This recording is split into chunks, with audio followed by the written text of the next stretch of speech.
El pasado 22 de abril comenzó en el norte argentino la operación destinada a reforzar la seguridad en las fronteras, llamada Operación Julio Argentino Roca. Según informaron fuentes oficiales del Ministerio de Defensa, los más de 10.000 efectivos involucrados intensificarán las zonas rurales fronterizas con el fin de combatir el narcotráfico, el contrabando y otras actividades del crimen organizado en la región. Así lo detallaba el ministro de Defensa, Luis Petri. Para defender a los argentinos tenemos que utilizar todos los recursos disponibles que tiene el Estado. Por eso anunciamos la concreción de la Operación Roca, donde vamos a desplazar a nuestras Fuerzas Armadas para que coordinadamente con las fuerzas de seguridad puedan custodiar y controlar nuestras fronteras. Y lo van a hacer con el equipamiento, la capacitación y las normas imprescindibles para que puedan, entre otras cosas, aprender a delincuentes, aprender a narcos, aprender a terroristas, pero también poder repeler una agresión cuando así lo sufrieren. Desde el primer día trabajamos con el presidente de la Nación, con Javier Milei, para fortalecer a nuestras Fuerzas Armadas. Pero fortalecer a nuestras Fuerzas Armadas no solamente significa acompañarlas, no solamente significa reivindicarlas, sino también hacerles cumplir con el rol que la Constitución y la ley les otorgó, la de defender a todos los argentinos. Bueno, y sobre este tema, Jorge Taranto, quien es héroe de la Guerra de Malvinas, se especializó en investigaciones complejas en Estados Unidos y Europa, se desempeñó como perito de parte en distintas causas judiciales, entre ellas la investigación por el asesinato del fotógrafo José Luis Cabeza. Hace poco hizo el posteo que podemos ver ahí en pantalla, que dice: jóvenes oficiales y suboficiales y soldados del ejército piden la baja por bajos salarios. El costo de su entrenamiento es importante para el Estado por tratarse de personal altamente especializado. Ocurrió cuando se conformó la policía de Cava en 2016-2017. Actualmente sucede en la provincia de Córdoba, donde el gobernador está organizando un cuerpo policial especializado y varios jóvenes del ejército piden la baja y se incorporan al mismo con casi más del doble de su salario actual. Tenemos al héroe Jorge Taranto del otro lado. Hola Jorge, ¿cómo anda? Un gusto, Presto, Eduardo. Sí, sí. Gracias por invitarme, pero permitime hacer una pequeña aclaración. Sí, Héroes son los 649 sí, que quedaron para siempre en nuestras Islas Malvinas. se lo tomo la aclaración. Bueno, hoy nos toma, primero, quiero preguntarle esto, Jorge, ¿cómo ve la gestión del ministro de Defensa, Luis Petri? Bueno, primero tenemos que saber de dónde venimos. Sí, Es decir, eh, venimos del infierno. Yo sí. te voy a hacer un rápido repaso. Perdón, Jorge, ahí se le fue la imagen. A ver, ahí está, ahí está. No pagué, debe ser por eso. Te voy a hacer un rápido repaso. Venimos del infierno. Sí, Y cuando uno se defrauda, es porque tiene expectativas más elevadas y esas expectativas no se cumplen. Es decir, eh, la vocación militar estuvo desde la época de Alfonsín, donde había un ejército que trabajaba desde las 6 de la mañana hasta las 10 de la noche. Siguió, después vino la peor época, que fue la época kirchnerista, donde el odio que tenían para los uniformados era evidente, ¿no es cierto? sí, Ahora bien, la vocación está. Ahora, el problema es que con la vocación no se paga el alquiler, la luz, el gas, los gastos corrientes, la escuela de los chicos, los estudios. Y ahí es donde está el verdadero problema.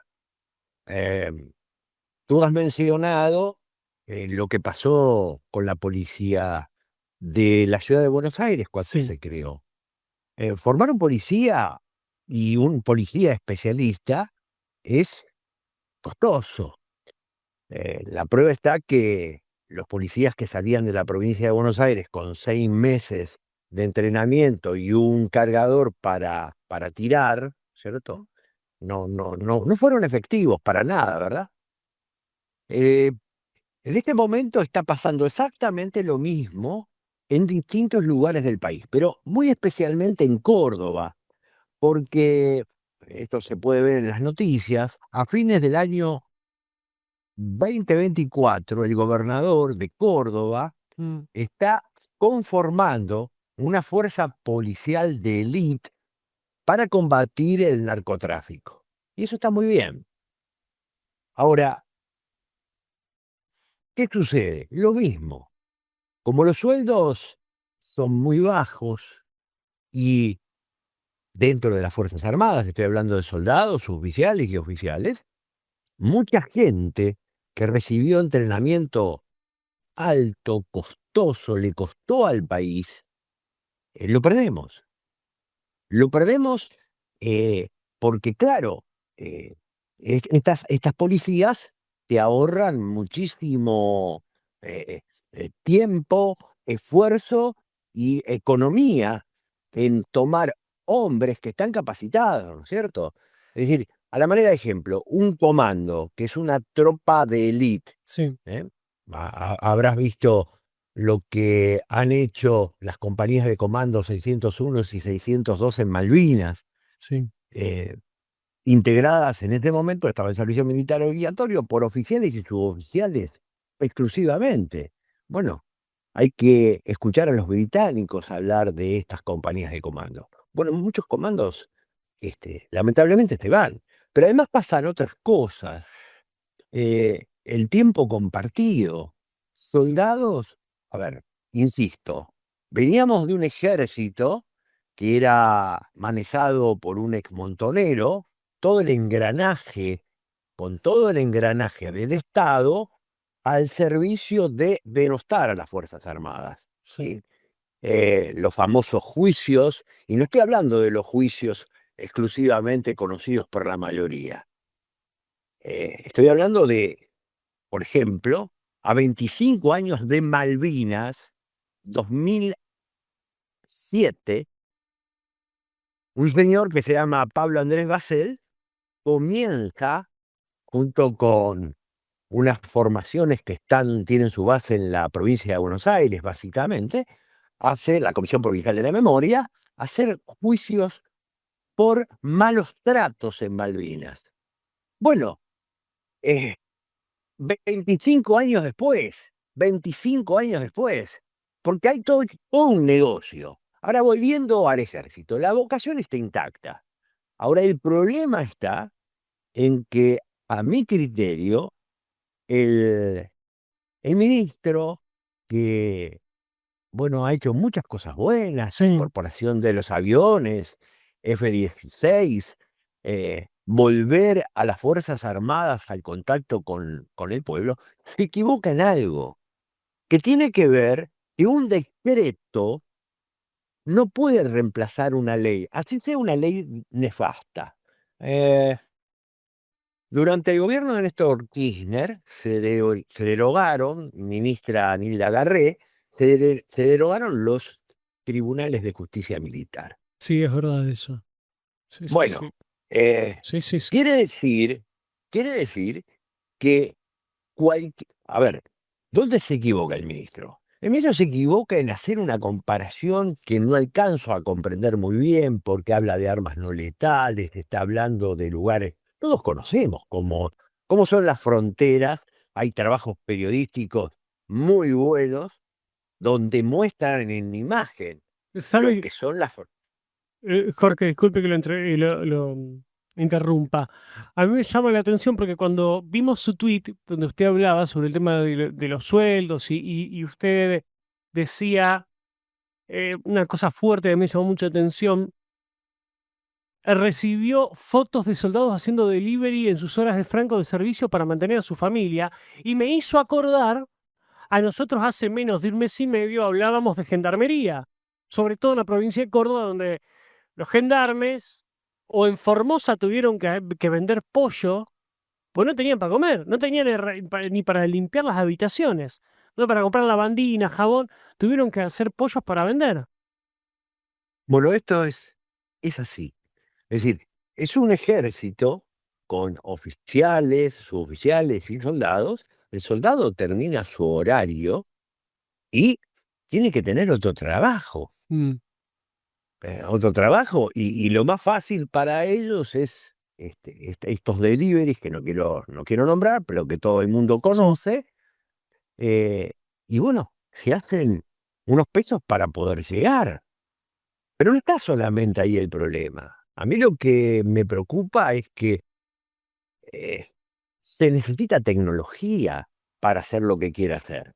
Y además, teniendo la experiencia de los decretos de un gobierno constitucional como fue el gobierno de Isabel Martínez de Perón y el gobierno de Ítalo Luder, estoy hablando democracia para los chicos, para los jóvenes, del operativo Independencia, esos hombres están desfilando por los tribunales, muchos de ellos están con prisión preventiva. Y bueno, esto era entendible del ministro Montonero, donde su esposa era Bernarda Llorente, con todo el aparato de la agencia Telam. Yo he tenido que llamar a medio del interior, le están diciendo, le están mintiendo a la gente. Estas fotos no son de Malvinas, son de la película desmalvinizadora Iluminados por el Fuego. Ahora bien, él compara, por ejemplo, lo que es un barco, un buque en el agua que protege nuestra soberanía, y lo hace muy bien, contra un barco chino, pesquero ilegal. Pero eso es una cosa totalmente diferente a lo que va a pasar con los hombres de ejército. ¿Cuáles son las armas no letales? El ejército no tiene drones, más allá de la maravilla que hace un jefe de unidad para tener un dron, pero no es el que se debe usar en estos casos. Claro. Hay que tener cámaras. A ver, Jorge, hoy el ejército argentino está desmantelado después de tantos años de destrucción. a mí me gusta dar información objetiva, Sí. Eduardo.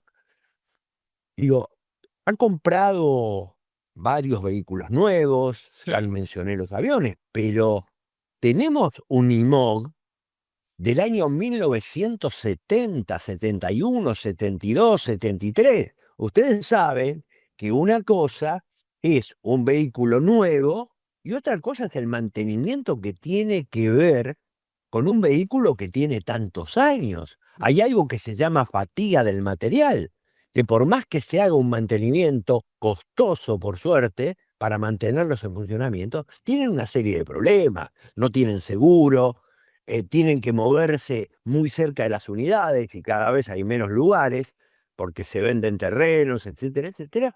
Con lo cual es muy complejo. Yo lo que le diría es, a mí no me gustaría en este momento ser jefe de unidad, porque es estar con una espada de Damocles. Vamos a los sueldos. A mí me llamaron la atención. El gobierno aumentó los salarios de las Fuerzas Armadas y la Policía de Establecimientos Navales. Yo acá tengo algunos, por ejemplo. A ver, veamos. Un Ahora voluntario. ahora no lo aumentó, Eduardo. Ok, bueno, Va a venir, para que tengas una idea de lo que estamos hablando. un Estamos voluntario, hablando, de segunda, marinero y de segunda, están entre 550.000 y 567.000 pesos. Después, un capitán de corbeta, por ejemplo, 1.257.000 pesos. Después, un cabo primero está con este aumento ganaría 709.000 pesos. Un sargento primero, suboficial segundo, suboficial auxiliar, 880.000 pesos. Un suboficial mayor, por ejemplo, 1.273.000 pesos. A ver, el suboficial mayor, para que tengas un sí, es el hombre que tiene 40 años de servicio, es el más alto grado en las Fuerzas Armadas de los grados de suboficiales. bueno, Entonces, lo que yo digo, ¿qué es lo que se prometió? Se prometió que se iban a equiparar los sueldos con las fuerzas de seguridad, porque las fuerzas de seguridad, gendarmería, prefectura, ganan por encima de ese salario. Y eso no se cumplió. Digo, para tener una idea, porque lo he chequeado, ¿no es cierto? El aumento para un coronel Sí. debe estar en 80.000 pesos, porque no es un porcentaje para que no se aprisione la escala salarial. Ahora, Jorge, en cabo son 40.000 pesos. por eso, Jorge, ahora cuando terminemos con usted, yo tengo que dar una noticia sobre un asesor de una diputada, que acá tenemos el recibo, tiene la categoría más alta, cobra 1,5 millones, un asesor, que hoy lo vamos a hablar porque hoy tuvo una completa falta de respeto con un legislador. Ese tipo está cobrando 1,5 millones y no se sabe lo que hace en la Cámara de Diputados. Entonces, cuando yo veo que el jefe de asesores de una diputada gana 1,5 millones y veo que un gendarme, un integrante del ejército, tienen que hacer deliveries o vender pollos, y yo me indigno. Entonces, yo le pregunto, Jorge, ¿cuál sería la solución aquí? ¿Usted qué me dice? Bueno, la solución, la vocación es muy interesante, pero con la vocación no se come. Claro, Yo no soy gobierno para decir qué es lo que se tiene que hacer.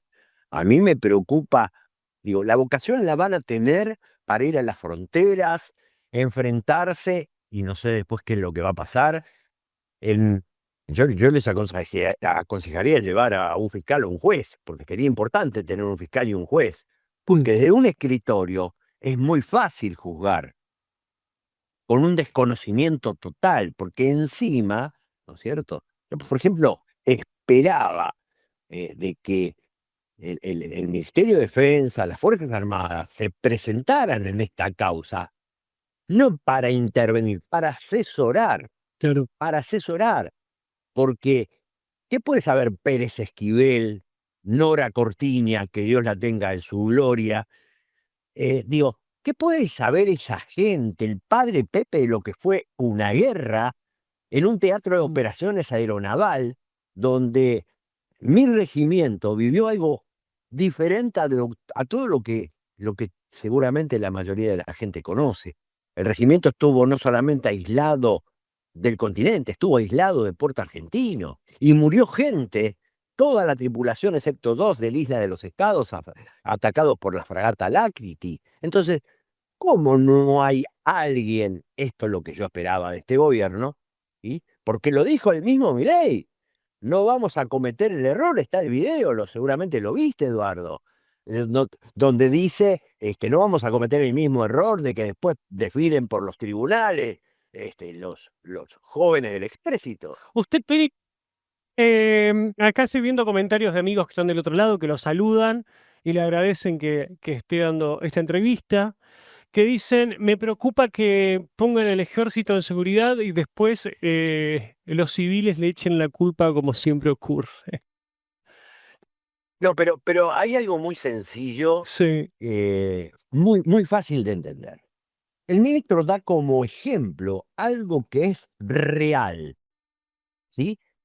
Lo hemos visto con el policía, lo hemos visto con el suboficial que está haciendo un servicio de delivery o un Uber para ganarse unos manguitos, ¿verdad? Ahora, la realidad es que eh, no logra comprender el verdadero problema dónde está. El verdadero problema está en lo que va a pasar después. Es decir, vimos hasta jubilados defenderse de un chorro, y eso se llama legítima defensa. Suele estará en que le toque un juez bueno o un juez zafaroniano y pierda el pobre jubilado y tal pague cual. el oficial. Ahora, esto no va a suceder con el ejército argentino, porque acá está el gran negocio de los derechos humanos. Enseguida le van a poner el rótulo de lesa humanidad para que no prescriba, ¿sí? Y mantener el gran negocio donde comen estructuras parasitarias, especialmente del gobernador Kicillof, ¿no es cierto? Jorge, lo último, supongamos que del otro lado tenemos suerte, lo está mirando el ministro Petri. ¿Qué mensaje le daría? Más allá de que usted rescató que ha hecho cosas buenas el ministro. Sí, sí, sí, sí. En realidad, el ministro Petri sabe todo esto, lo que yo estoy contando. Estuve reunido con él el año pasado y lamentablemente yo creía en él y me defraudó. No hay vuelta atrás. Si lo llama el ministro y le dice, Jorge, venga a la oficina, charlemos, o me acerco donde usted está. No, perdón, Eduardo. Sí. Son contados los políticos en que creo. Contados, ¿eh? No sé, no me sale ninguno ahora. Primero hechos y después va a tener mi apoyo. Hechos, no palabras. Bien. Palabras ya las dijo. Bien. Jorge, muchísimas gracias por tomarse estos minutos y poder charlar con nosotros. Muchísimas gracias. Un fuerte abrazo para ti.